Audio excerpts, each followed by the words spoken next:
کچھ اپنے لوگوں نے جو اپنے کہلاتے تھے مگر اپنے تھے نہیں, انہوں نے حکومت سے انتقام لینے کے لیے بارڈر پر راستہ دے دیا. کس کو؟ تاتاریوں کی فوجیوں کو گھسنے کے لیے.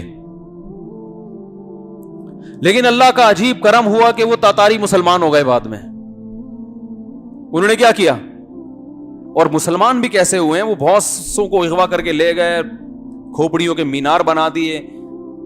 کہا جاتا ہے انہی میں ایک بچی تھی جس کو اغوا کیا گیا, اس نے اپنا ایک ویژن بنایا کہ میں اس قوم میں کام کروں گی. وہ بڑی ہوئی اور اس نے وہاں بچوں کو اسلام سکھانا شروع کر دیا. بہت بڑے انقلاب کا ذریعہ بنی وہ. بہرحال یہ بغداد کی خلافت کا خاتمہ ہوا. اس کے پیچھے بھی کون؟ غیر نہیں تھے. کون تھے؟ بولو نا بھائی, اپنے تھے. ورنہ میدان جنگ میں ہم سے لڑنا کسی کے بس کی بات نہیں تھی, وہ چاہے چنگیز خان ہوتا یا کوئی اور ہوتا. پھر کیا ہوا ہے اس کے بعد؟ پھر خلافت عثمانیہ قائم ہوئی, جو آپ بہت سے لوگ ارطغرل ڈرامے میں دیکھ رہے ہیں. اور قسطنطینیہ فتح ہوا, جس کی رسول اللہ صلی اللہ علیہ وسلم نے خوشخبریاں دی تھیں. اب مسلمان تیسری دفعہ کھڑے ہو رہے تھے. سمجھ رہے ہیں؟ نہیں آ رہی بات. پہلی دفعہ نبی صلی اللہ علیہ وسلم, خلفائے راشدین اور بنو امیہ کی خلافت قائم ہوئی. یہ خلافت تباہ ہوئی, پہلا سقوط. پھر دوبارہ اللہ نے مسلمانوں کو جمع کیا, اس طرح سے تو نہیں لیکن کسی حد تک جمع ہو گئے. بغداد کی خلافت قائم ہوئی, اندلس میں ہماری خلافت قائم ہوئی. اس کے بعد اپنے اندر ہی سے دوبارہ مسائل کھڑے ہوئے اور بغداد کی خلافت کا خاتمہ. یہ دوسرا سقوط ہوا. اس کے بعد اللہ نے عثمانیوں کے ہاتھوں میں ترکوں کے ذریعے سے خلافت عثمانیہ کو قائم کیا. یہ جو تیسری خلافت قائم ہوئی ہے, یہ بھی بہت بڑے حصے پر میں علامہ شامی رحمہ اللہ تعالی کی عبارت پڑھ رہا تھا, جو خلافت عثمانیہ کے دور کے ایک بہت بڑے فقیہ تھے. وہ خلیفہ کے بارے میں لکھ رہے تھے کہ مسلمان خلیفہ نے ابھی تک کسی غیر مسلم ریاست پہ حملہ نہیں کیا, حالانکہ وہاں سے حملے ہو رہے تھے. تو مسلمان خلیفہ پر لازم ہے کہ سال میں ایک مرتبہ کم از کم کسی انہی دشمنوں میں سے کسی پر اٹیک کرے. آج یہ لکھنا ممکن ہے؟ یعنی ایک سال ہو گیا مسلمان خلیفہ, اس نے اٹیک کیوں نہیں کیا؟ تو اتنی بڑی پاور کہ مسلمان اس قابل تھے کہ کسی دوسرے ملک پر اٹیک کر سکتے. یہ وہ دور تھا کہ جب اسرائیل نے فلسطین کے بارے میں کہا تھا خلیفہ سے کہ میں فلسطین کا کچھ حصہ لینا چاہتا ہوں, تو مسلمان خلیفہ نے کہا کہ شوپر میں اگر فلسطین کی مٹی بھی ڈال کے لے جانا چاہو گے تو اس کی اجازت نہیں دوں گا. نہیں آ رہی سمجھ میں؟ مٹی اٹھا کے لے جانے کی اجازت نہیں ہے. اور یہ دم تھا ہمارے اندر یہ بات کرنے کا. لیکن ہوا کیا ہے, وہی ٹوپی ڈرامے جو آج چل رہے ہیں کہ جی یہ تو ایسے ہیں, یہ تو ویسے ہیں, یہ تو بدعتی ہیں. نتیجہ کیا نکلا ہے؟ ان کو بدعتی مزار, آج بھی ترکی میں بڑی بڑی اونچی اونچی قبریں. یہ ایک عیب ہے, یہ ایک عیب تھا ان میں کہ قبریں اونچی بناتے تھے, جو غلط ہے, اسلام میں جائز نہیں ہے. لیکن وہی بات رسول اللہ صلی اللہ علیہ وسلم کی کہ مسلمانوں کا جب کوئی خلیفہ ہو تو کیسا ہی کیوں نہ ہو, اس کے خلاف تلوار اٹھانے کی تمہیں اجازت, بولو بھائی, نہیں ہے اجازت.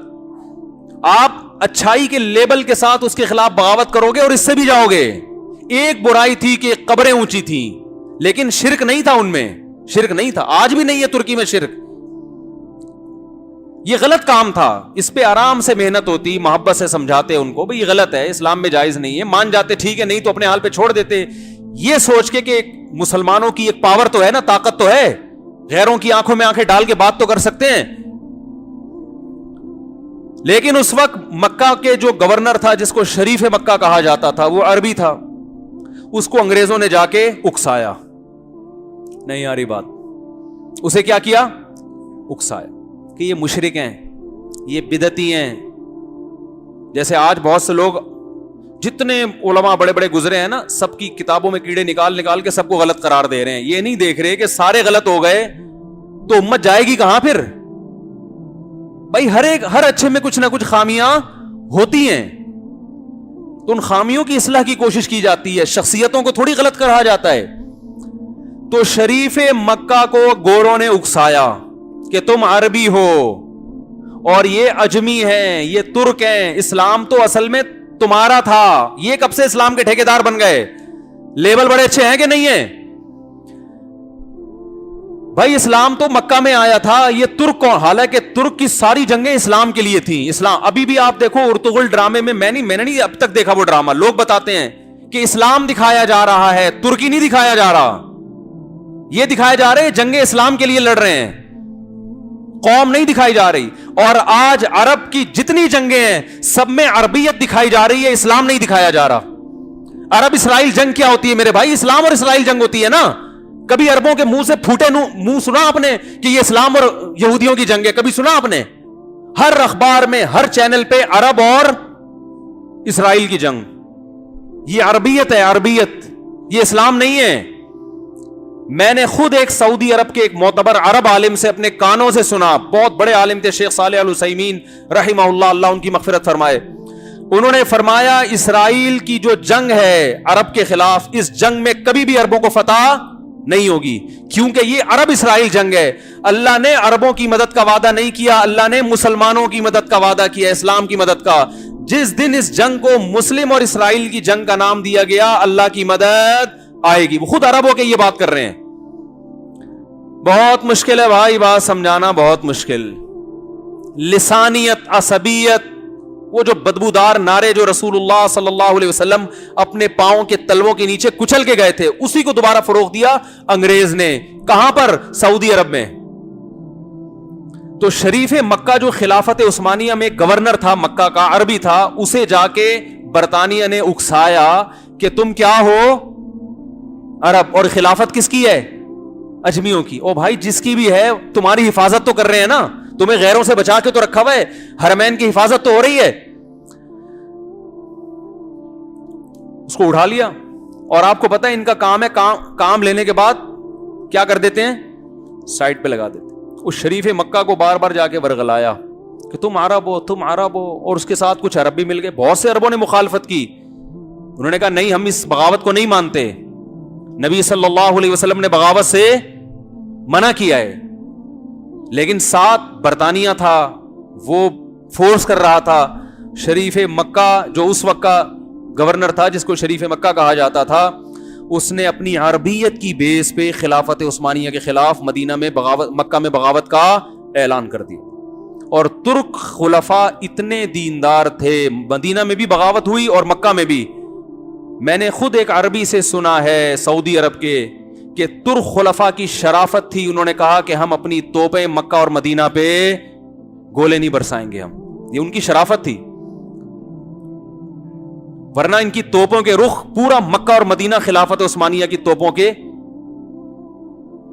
رخ پر تھا. انہوں نے کہا نہیں, یہ ہم نہیں کر سکتے, جس حرمین کے ہم محافظ ہیں اس پہ گولے نہیں برسا سکتے. بغاوت ہوئی. یہ کون سا سقوط تھا اسلامی خلافت کا؟ تیسرا. سمجھ میں نہیں آ رہی بات؟ اور بالآخر خلافت عثمانیہ کا خاتمہ. اور شریف مکہ کو ٹھینگے کے علاوہ کچھ بھی ہاتھ میں نہیں آیا. جب اس سے کام انگریزوں نے لیا, اسے سائڈ پہ لگا کے آل سعود کو حکومت دے دی. سمجھ میں آ رہی ہے بات؟ نہیں آ رہی. حکومت کس کو دے دی؟ آل سعود. جی جو چل رہی ہے. اب لوگ سعودیہ کے خلاف بولتے ہیں کہ یہ بادشاہی نظام ہے اور یہ یوں ہے تو یہ یوں ہے, ہم ان سے کہتے ہیں, اور کہتے ہیں یہ باغی تھے, جو بھی تھے. ہم کہتے ہیں جو بھی تھے اب کیا ہیں؟ اب اگر اس کے خلاف کھڑے ہو گئے تو اس سے بھی نہیں آ رہی بات, اب اس سے بھی جاؤ گے. اب اگر آپ اس کے خلاف کھڑے ہوئے حکومت سعودیہ کے خلاف کہ یہ یوں ہے, یہ بادشاہ, جو بھی ہے, ہمارے اندر اب دم بولو بھائی نہیں ہے. توحید کا نظام تو قائم ہو گیا سعودی عرب میں, توحید بڑی خاندانی ہے, قبر پرستی بالکل بھی نہیں ہے. لیکن میرے بھائی ہم سب اوور آل غلام کس کے بنے ہوئے ہیں؟ ہمارا اپنا کچھ نہیں, ہمارے وسائل پہ قبضہ غیروں کا. جب چاہتے ہیں ہماری معیشت کو دھڑام سے نیچے گرا دیتے ہیں. اور کوشش ہو رہی ہے سعودی عرب کو بھی اس مقام پہ لا کے کھڑا کیا جائے کہ وہ بھی کشکول لے کے بھیک مانگنا شروع کر دے. تو وہاں خلافت عثمانیہ کا خاتمہ ہوا، اور ہندوستان میں جو ہمارا مغلیہ دور حکومت تھا، جو ہندوستان کا شاندار ماضی ہے، جس کی انگریز تعریف کرتے ہیں. جامع رشید نے ایک ڈاکومنٹری بنائی ہے انگریزوں کی کتابوں سے، جس میں بتایا کہ انگریز کے بر صغیر میں آنے سے پہلے وہاں ہندو، سکھ، مسلمانوں کے اور عیسائیوں کے کتنے اچھے حالات تھے. مسلمانوں کے زیر نگرانی ہندوستان کتنا ترقی کر رہا تھا، کتنا امن و امان تھا. یہ انگریزوں نے لکھا ہے. ہندوستان کا امن برباد ہوا ہندوستان میں انگریز کے آنے کے بعد، اور ہندوستان کا بیڑا غرق ہوا انگریز کے آنے کے بعد. آج ہندو بھی اس بات کو تسلیم کرنے کے لیے تیار نہیں ہے. وہ بھی اپنا اصل دشمن اس کو نہیں سمجھتے، مسلمانوں کو سمجھ رہے ہیں. جنہوں نے تمہیں کھلایا، تمہارے اوپر حکومت کی، اور حکومت عدل و انصاف کے ساتھ کی. آپ اٹھا کے دیکھیں تاریخ، یہ قتل و غارت ہندوستان کی تاریخ میں پہلے کبھی بھی نہیں تھا جو اب ہے. تو چوتھا سقوط ہوا کہاں پر؟ مغلیہ سلطنت کا. اس میں بھی بہت سے لوگوں کو